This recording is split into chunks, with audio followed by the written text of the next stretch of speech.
dikasih oleh jamaah yang ada di rumah. Langsung aja yuk kita masuk ke segmen Tanya Dong Ustadz. Kami semua tanya dong Ustadz. Oke, pertanyaannya dari Instagram dari @salmasafira. Assalamualaikum Ustadz, apakah benar bahwa bahaya fitnah datang ke siapa saja, bahkan ke istri Nabi sekalipun ya? Mohon dijelaskan Ustadz agar saya juga sebagai wanita bisa lebih hati-hati dan menjauhi hal-hal yang dapat menimbulkan fitnah buat saya.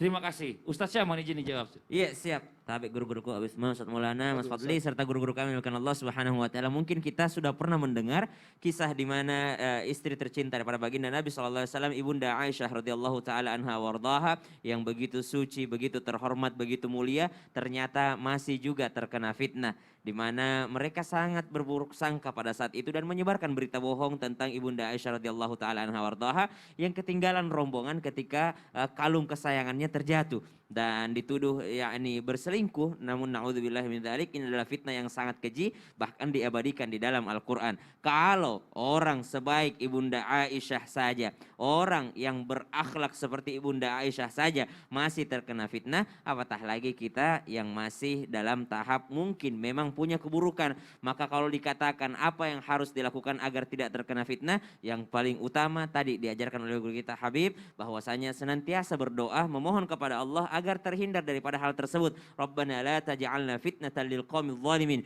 Ya Allah, jangan jadikan bagiku fitnah bagi orang-orang yang zalim. Maka itu yang pertama, kekuatan doa adalah kekuatan yang paling besar bagi orang-orang yang beriman. Ad-du'a mukhul ibadah. Doa itu adalah intisari daripada ibadah seseorang. Maka jangan pernah berhenti berdoa, karena satu-satunya yang bisa melindungi kita adalah Allah Subhanahu wa taala dari segala macam mara bahaya. Yang kedua, cukuplah untuk kita berintrospeksi diri.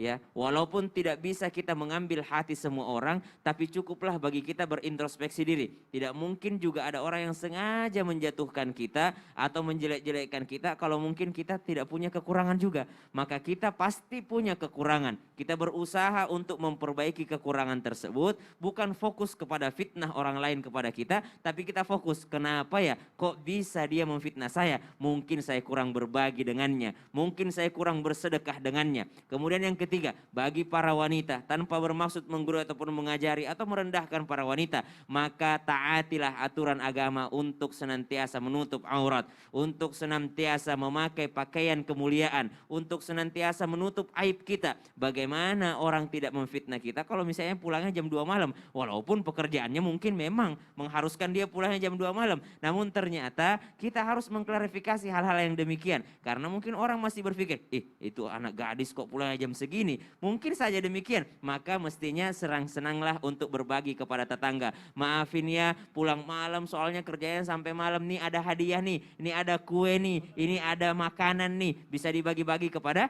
tetangga. Maka berbuat baiklah kepada orang lain, insya Allah kebaikan pula yang akan datang kepadamu.